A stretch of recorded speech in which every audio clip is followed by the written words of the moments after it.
Okay, so this is more like it. Well, this is kind of the new style for me, let's say. Gotcha life, gotcha club usually isn't my style of talking, but since I'm not done with face reveal yet, it's gonna be my style of talking. So I just read the first book of Warrior Starless Clan, River. And I have to say, this series is probably my favorite, second to Broken Code. I love the new characters. Flame Paul, at first, seemed like a Lion Blaze clone, but now he's fine to me. Then we have Sunbeam. Sunbeam, really cool. Shadow Clan She-Cat, who doesn't have a mate yet, who thought she had a mate, but she didn't.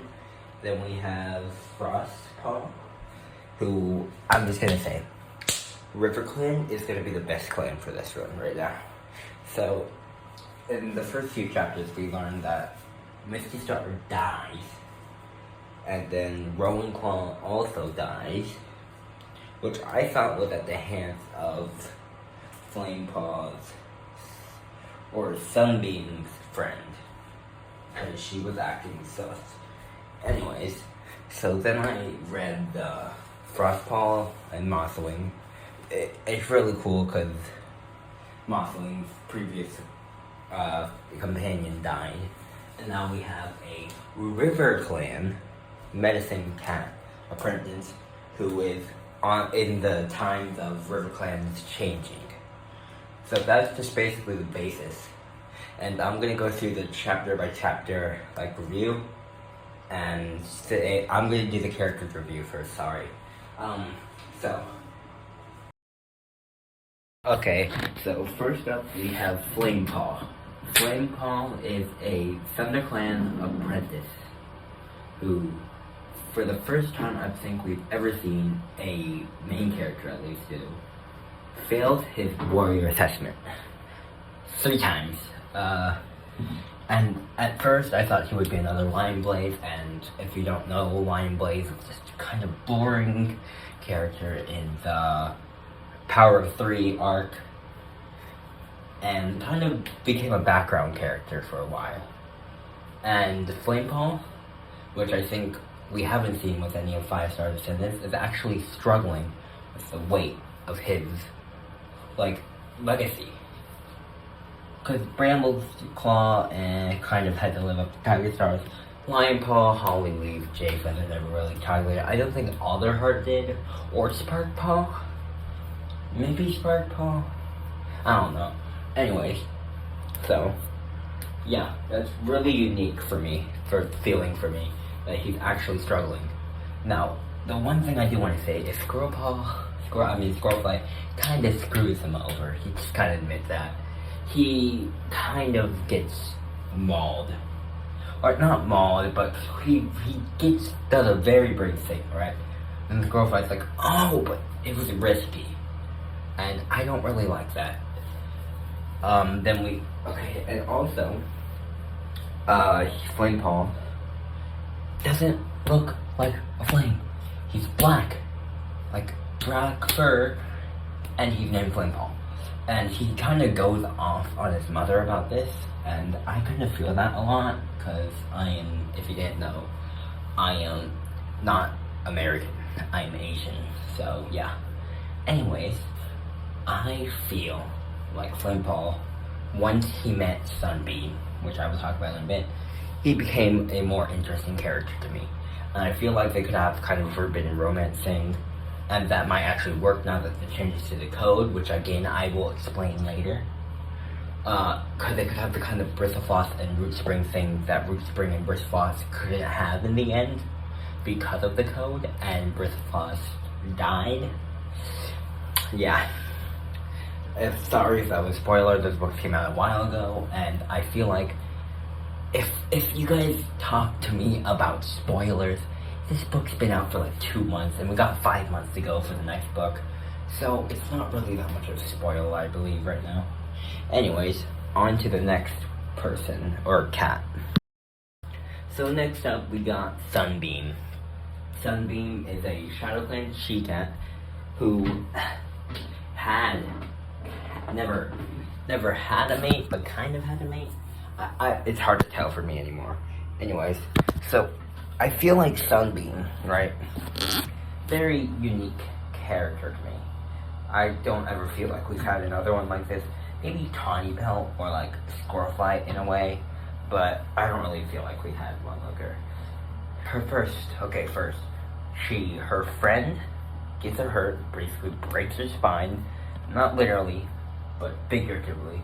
But actually, she gets better, right? Then her friend and her have a breaking up because she chose Shadowsight, which is her friend's brother. This is confusing, I know. But anyways, the first thing that I thought was interesting is that pretty sure it's Light Leap, isn't it? Let me get the book real quick. I'll be right back. Okay, guys, I am back with the book.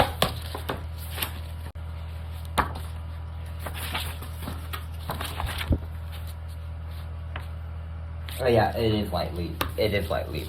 Okay, anyways, so Light Leap is kind of this egotistical, kind of a Lion Blaze-like person, I would think. Puts her before others. She gets Sunbeam and Sunbeam's mate, or past kind of conceptual mate, I guess, which was Blazefire. Basically broke his leg. So yeah, that's kind of bad. She also, I think we will see her, that they find out that she actually killed Rolenclaw, because his death was kind of mysterious, and she was fighting with Shadow Clan warriors. So yeah, I think they're gonna do like a murder mystery-esque like they did in Power of 3, which I was actually pretty fond of that for Power of 3 anyways.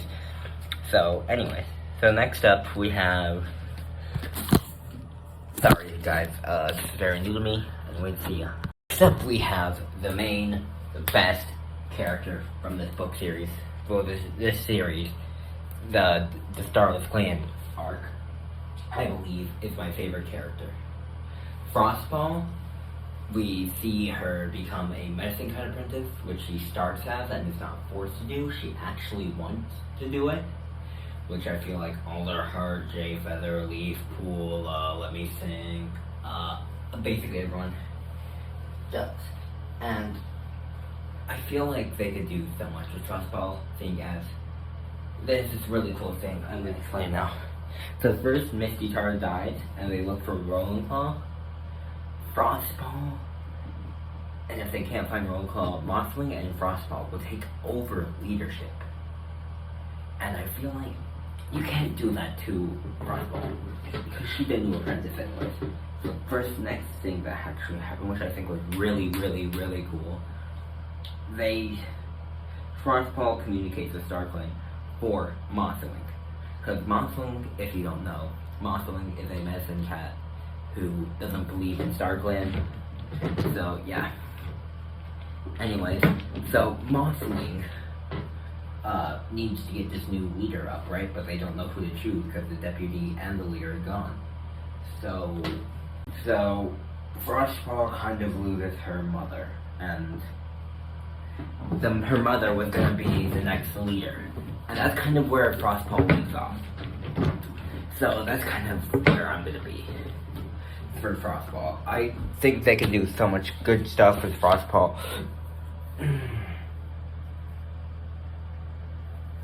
Sorry guys, something just hurt me. Anyways,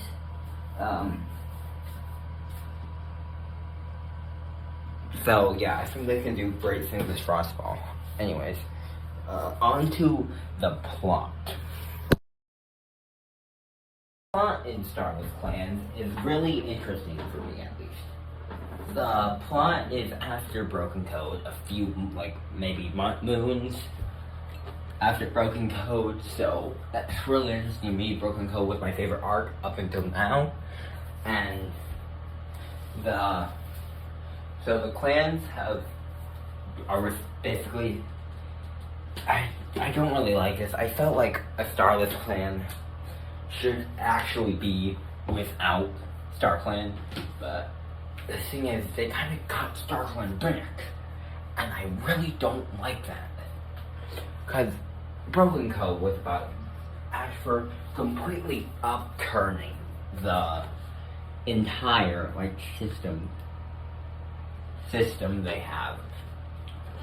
And then a couple moons later, Darkline's back. I don't really like it, how it is. So I really want to see either StarClan goes away from RiverClan, obviously, or StarClan themselves goes away forever. Because I feel like Starless Clan, it's either going to be RiverClan or StarClan. Like, I don't think ThunderClan will have a problem. ShadowClan is looking fine. SkyClan and WindClan, pretty good. So I don't think they're going to have a problem.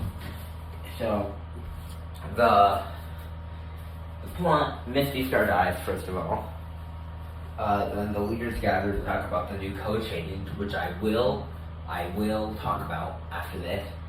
And then the plot really doesn't get started up until this Rowan Claw is found out to be dead, and then Curl Feather dies as well, leaving the next book, which I am very excited about to pick up and just go with its plot. So next up I would talk about the changes to the code. So the changes that they have made to the code, I accept most of them, but I don't like all of them. So first of all, we have a quote from this book. Let me find it real quick. That any person can like leave or clan to join another Lund, clearly representing Leaf Pool, Crow Feather, Lion Blade, and Heathertail, kind of, and obviously Root Spring, Bristle Frost.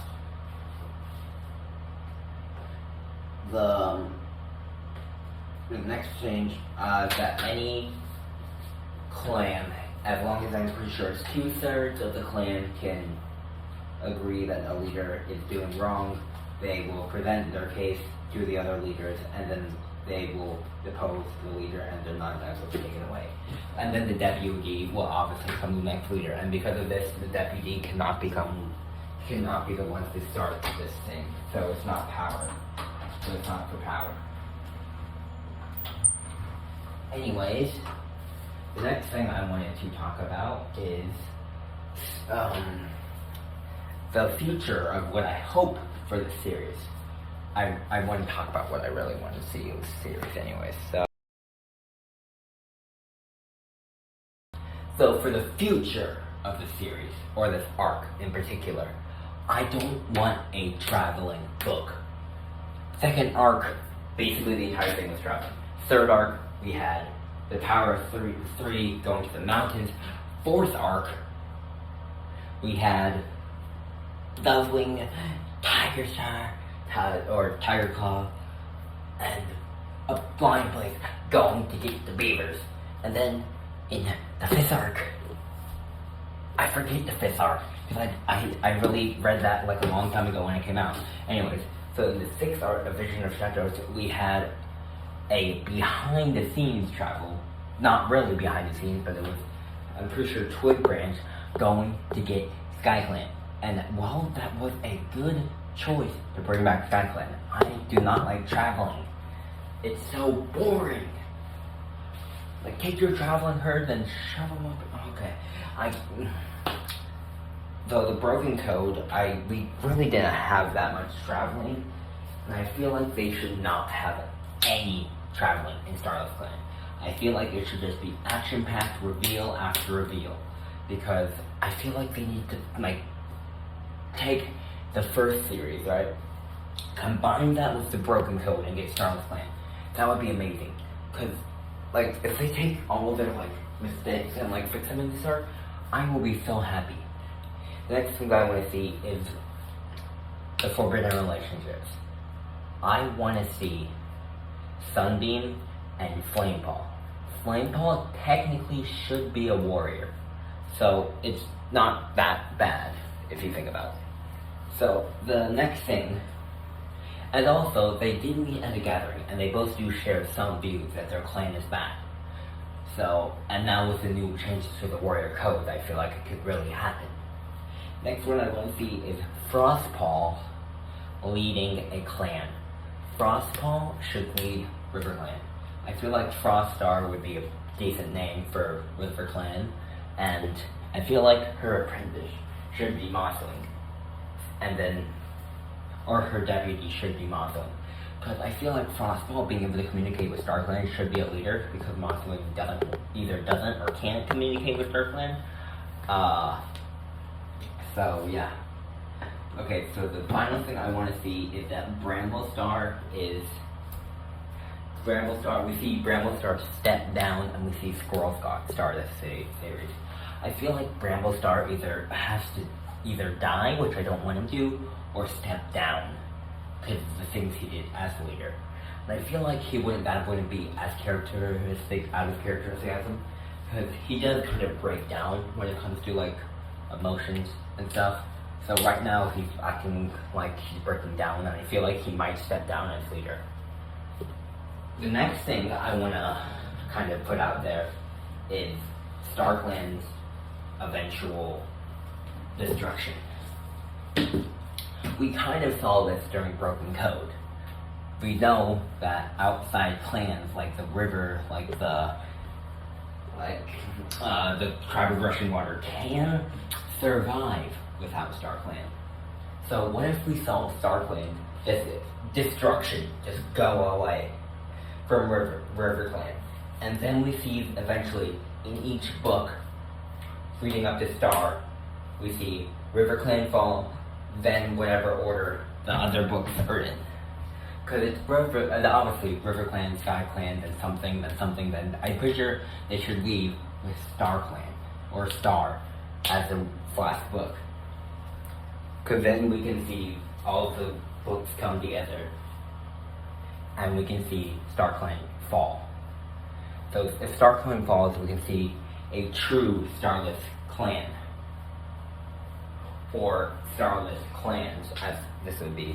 But I think for their narrative, we won't really get this, because it's a Starless clan. I'm pretty sure it's going to be a River Clan, because they don't have a leader. And if Frostpaw dies, or like Frostpaw goes away, they will be a Starless clan.